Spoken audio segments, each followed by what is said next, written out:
Армысыздар, құрметті көрермендер. Эфирде Тарму төрінде бағдарламасы. Студияда мен Нұрдәулет Асан. Бүгін бізде қонақта университетіміздің түлегі, халықаралық жас қаламгер фестивалінің лауреаты, республикалық махаббат мүшайрасының жыр додасының бас жүлдегері, қазір Астана телеарнасының Жамбыл облысындағы меншікті тілшісі Данияр Әлімқұл. Қош келдіңіз, Данияр. Қош көрдік. Данияр, сізді көбісі Абадан ақын деп таниды. Жалпы әлеуметтік желіде де парақшаңыз солай жазылған екен. Неге Абадан ақын? Иә, бұның да бір кішігірім тарихы бар. Өзім өлең жазып жүргенде бір күні Абадан деген өлең жаздым. Қасқырлар жайында. Кішігірім микропоэма ретінде. Содан табиғат Абайылдаев деген ақын досым Абадан деп атап кетті. Содан бәрі Абадан деп атап кетті. Жаңа өлеңім жарыққа шыққаннан кейін. Содан Абадан аталғаннан кейін аккаунтымда Абадан ақын болып өзгеріп, содан сол қалып қалды былай, жадымызға жатталып. Даниярды Абадан ақын деп танытқан өлеңіңізден бір оқып берсеңіз. Енді менің ойымша осы Аулақтағы заманда ғой, енді көк бөрілердің мекені аспандағы ай болған екен да. Бұл өз аңызымнан үзінді деп жазып қойыппын. Өйткені менің ойымда, қиялымда сондай сияқты болған. Содан өлең туынды. Оқып берейін. Абадан микропоэма екен. Түндерін тауға, таңдарын тасқа, түнетіп жүрді, аңдарың распа. Көп перілердің ойлары ортақ, көк бөрілердің заңдары басқа. Аспан мен айда қалады зары, қоршаудың қасы, қаланың маңы. Адам мен аңның арасын алған, қазақ пен бөрі даланың заңы. Қазақтың басын құл санақ деді, жұртымай менің күн санап келді. Алаштың ұлы аруды сүйген, құлпынай ерін құмсағат белді. Аспанның асты сол қызық сонар, жортуда жүріп жол қысып солар. Қазақы қасқыр арыстан емес, торларда жүріп қол мысық болар.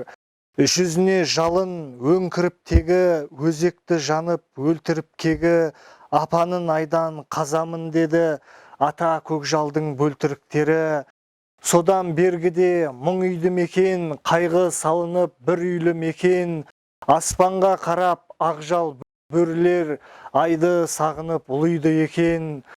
Алаңсыз жүріп қуатын асық, атадан бала туатын асып. Абадан болып айдан құладым, қайратым қайнап, қуатым тасып. Басқалар білді, екелі мықты, қазақтың қасқыр екенін ұқты. Жерге түскелі жұрт болып кеттік, ай менен аспан мекенім құтты. Тарихтан тартып, қайдан бұраппын, садақ асынып, сайман құрап түн. Жыртқыш боп жерде жатырмын десем, Абадан болып айдан құлаппын. Сізді осы шығармашылық өмірге кім баулады? Әлде кішкентайыңыздан осылай туа біткен дарын ба, әлде кітапты көп оқудың салдарынан осындай шығармашылық әлемге келдіңіз бе? Сол туралы айтып берсеңіз. Ертедегі мәдениет, ежелгі қала, Римнің саясаттағы белді өкілі, пәлсапашы, философ Цицерон айтқан екен, ақындық туа бітеді, ал шешендік жүре қалыптасады деп. Дегенмен де сол туа бітетін деп тілге тиек ететін ақындықты таппай қалатын, кездестіре алмайтын кездер болады кейбір адамдарда. Ол қасиетін жаңағы тұла бойында тұншықтырып алуы да мүмкін. Енді содан сақтасын деп тілеймін шығармашылық ортадағы, шығармашылыққа қадам басқан әрбір адамға. Өйткені өз бойындағы талантын тани алмай кетуі қасірет қой. Бірақ дегенмен де жүрек жолды тауып келеді. Мәселен, мен өзіме келетін болсам, мен бала кезде 6-шы сыныпта анамның арқасында ауылда поэзия есігін қақтым десем артық айтқан емес, яғни ол кезде тақпақ дейді ғой жаңағы 6-шы сыныпта. Сонымен осы елдің балалары өлең жазады, сөз жұмбақ, жаңағы жаңылтпаш жазады. Сен неге не істемейсің деді, айналыспайсың, шығармашылықпен шұғылданбайсың, құр ойнап осылай жүресің ба дегендей. Аналық ақылын айтты анам. Сол сәттен бастап енді анам не дейтін, бұрыннан сол кітапхана ашатын, кітап оқитын, бірақ енді сол шығармашылыққа бет бұруға бекіндім. Сол 6-шы, 7-шы, 8-ші класс аралығында алғашқы тырнақалды туындыларымды жазып, мөлдір шық деген кішігірім жинағым шыққан сол мектептегі. Енді мынау үлкен әдебиет, көркем әдебиет дейміз, ода бармыз ба, жоқпыз ба, енді айналамыздағылар айта жатыр. Сол студенттік кезден 2009-2010-нан сол әдеби ортаға алғашқы жырларымызды жібере бастадық. Содан бүгінге дейін 9 жылдың торабында 9 жыл толған екен сол өлең жазып жүргеніме. Соны бір кітапқа жинақтап шығарып отқан жайымыз бар. Көбінесе осы сіздің оқырманыңыз ретінде кітаптарыңызды қарап жатсам, кейбір өлеңдеріңіз мынадай екен: мен енді сағат болам, жүрегі тоқтап қалған, және де бақытты бол, не істер екем, өкініш. Бұл өлеңдердің дүниеге келуіне себеп жауапсыз махаббат па, әлде қалай? Бұдан ерте бозбала кезде, студенттік шақта облыстық телеарнада еңбек етіп жүрген кезде, сол өзім әріптесімді ұнатқам, соған арнап жазғам. Және де енді сіздің өлеңдеріңізден байқағаным, тыға арнап көп өлеңдеріңіз жарық көріпті. Ол Жұмбақжан кім болды екен, әлде сіздің музаңыз ба? Тоғжан деген қыздың есімі болатын. Абайдың Тоғжаны емес, енді өзім Тоғжаным болған. Бұған дейін, бұдан жас кезде деп қойын. Сол енді ол қыз маған өмірде қосылу үшін емес, өлеңде мені өсіру үшін келген ғой. Жырларымды жетілдіріп, жазсын деп жаратқан иеміздің жіберген музасым еді деп түсінем. Ертедегі махаббатқа арнап жазылған өлеңдер көп менде. Шабыт деген көңіл күй ғой, енді сол көңіл күй шабыттың объектісі болды ғой. Мұңдарымның иесі дейді ғой. Енді сіз үшін жетістік деген не? Жетістік деген мақсат арқылы орындалған меже, арманыңның бір кішігірім бөлшектері ғой. Жетістікке жеткен сайын алыстағы арманыңа қадам баса бересің. Енді жетістік деген сол адамның алға қойған дүниесінің алдынан шығуы ғой. Ал енді мына студенттік өмірге оралсақ, студенттік өмірде өткен қызықты күндеріңіз, я болмаса мұғалімдеріңіз жайлы айтып берсеңіз, қандай естеліктер қалды? Студенттік шақта біз неге көп вечер жасайтынбыз. Мен группада жалғыз бала болатын.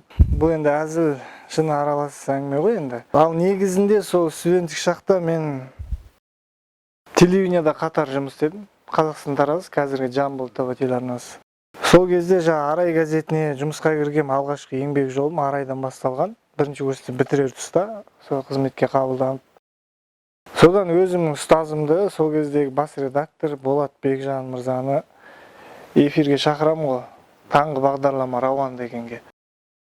Сол таңғы бағдарламаны тізгіндеп жүрген кезде қонағым болып, қоштасып шығарып салатын кезде мен эфирді ұмытып кетіп, сол кісімен бірге аялдамаға дейін кетіп қалғам ғой.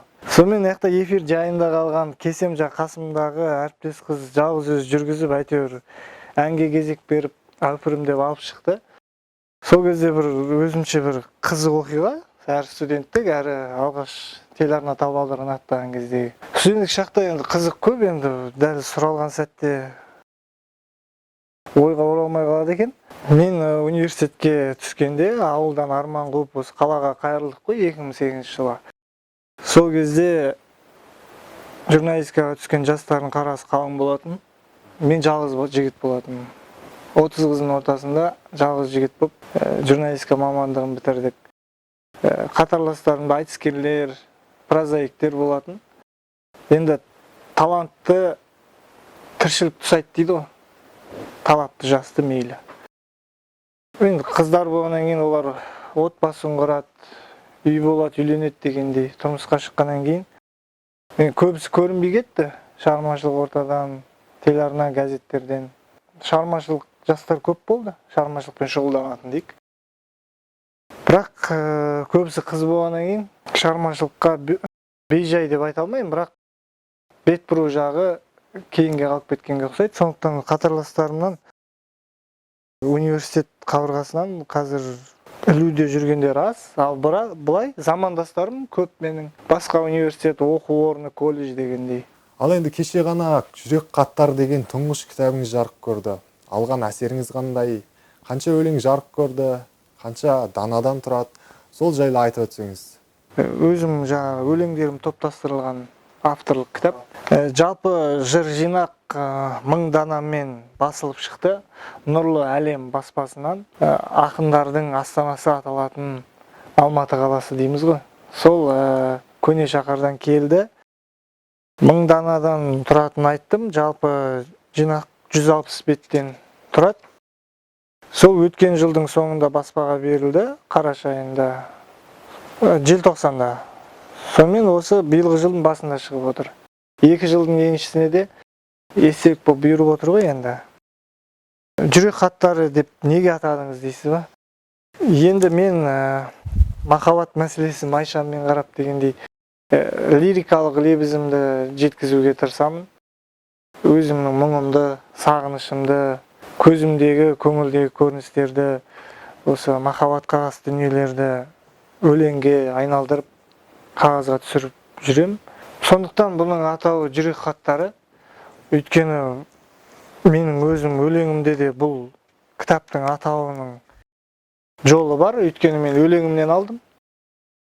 Хат жолдау деген өлеңімде бақыттан басқа тілек таппадым, басқаға кеттім дегенең, ақтарып тұрмын жүрек хаттарын, ақталып тұрмын неге мен деген шумағы бар. Кейбір өлеңдерімді басқан жоқпын, бірақ бұрыннан келатқан біраз өлеңімді енгіздім осы кітапқа. Жалпы бұл кітап өнердегі, өмірдегі рухани әкем Жаслан Әбдіхалық, Жамбыл облысы әкімінің кеңесшісі Жаслан мырзаның қалың қолдауымен оқырманға жүрек хаттары болып жол тартып отыр.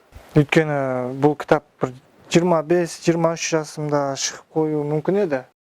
Бірақ осы ойымды іске асыратын осы ортада адам болмады, демеуші табылмады дегендей. Кейде өзіміздің кітап шығаруға деген жалқаулығымыз жар бермей жайында қалып жатты. Биыл болғанда осы 2019-ның соңында бел будым, кітабымды шығарам қалайда деп.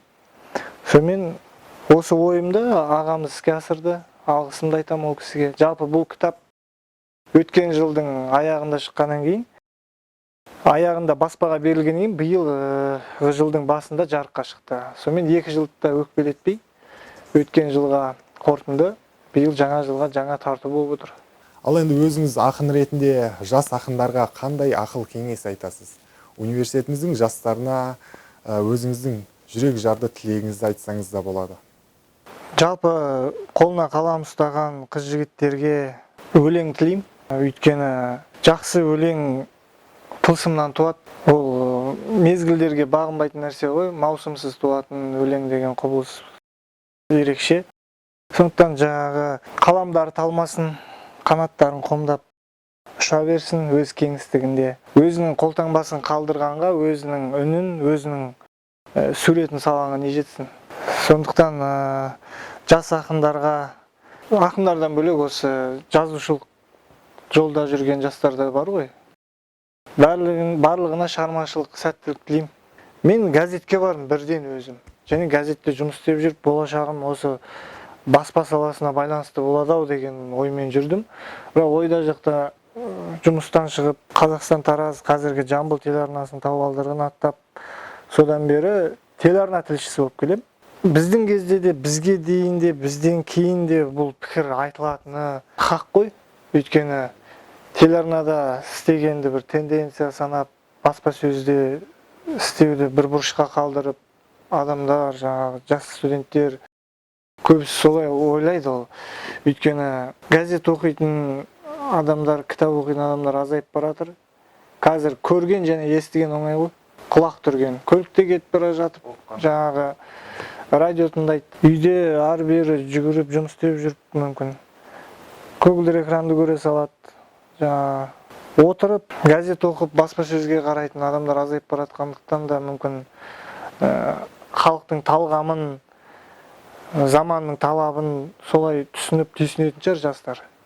Жалпы журналистика өзіне келемдеушілер жатырқамайтын мамандық қой. Біреу бұл мамандыққа махаббатпен келеді, біреу машықпен келеді. кайсысымен келсе де журналистика жатыркамайт. Жаңа алгыр, уткур, тил байлыгы төселген. Енді алда уақытта төселетін шығар, енді ниеті, мақсаты бар адамдарды журналистика қанат қақтырып отыр бүгінде. Мен өйткені көзім көрген, экономиканы бітіріп, журналист болып кеткен, тіпті газет, журналдар басқарып отқан әріптестерімді білем. Заң саласында оқып, журналистикадан жол тауып кеткен жандарды да білем. Тараз мемлекеттік университетіне алғыс айтамын. Жалпы Тармол талай таланттарды түлеткен қасиетті қара шаңырақ болып саналады. Сондықтан осы оқу орнында оқығаныма, түлеп ұшқаныма өзім ризамын. Кеудені кернеп, мақтанышпен мен осы жерде оқығам деп айта аламын, және барлық жерде айтып жүрем. Тармуға тілерім, Тарму университеті де өзінің түлектерін іздеп тұрсын әрқашан. Осы Қазақстандағы үздік оқу орындарының санатында саналатын қара шаңырақ болғандықтан бұл университет жаман болуға тиіс емес. Бокста болсын, спортта болсын, басқада болсын, сан салада өзінің түлектермен мақтана алады. Сол осында оқыған және бітіріп шыққан барлық түлектері осы оқу орны абыройын асқақтата берсін. Талай шәкіртті еліміздің ертеңіне, егемендігімізге қызмет етуге бұл университет үлес қоса берсін. Толайым табыс тілеймін. Рахмет. Енді осы өскелең ұрпақ сізге қарап бой түзейміз. Сіздің жолыңызды берсін. Енді мына университеттің атынан сізге деген сыйымыз бар еді. Университет ректоры Махметқали Сарбековтің бастауымен бастау алған, үш тілде жазылған, киелі әулиеата жерінің табиғаты жайлы жазылған, тарихи кешендер жайлы жазылған кітабыңызды қабыл алыңыз. Рахмет. Рахмет. Кітаптан артық сыйлық бар ма? Мен де жыр жинағымды өзім оқыған осы оқу орнына өзіңізге сыйға тартам. Қазір эфирден қолтаңбасын жазып берейін. Рахмет. Аға. Университетімізге қонаққа келгеніңізге көп рахмет. Енді алдағы уақытта сізге тілерім жазарыңыз көп болсын, қаламыңыз ұшталмасын. Бүгін бізде қонақта университетіміздің түлегі Астана телеарнасының Жамбыл облысындағы меншікті тілшісі Данияр Әлімқұлы. Қош, аман сау болыңыздар.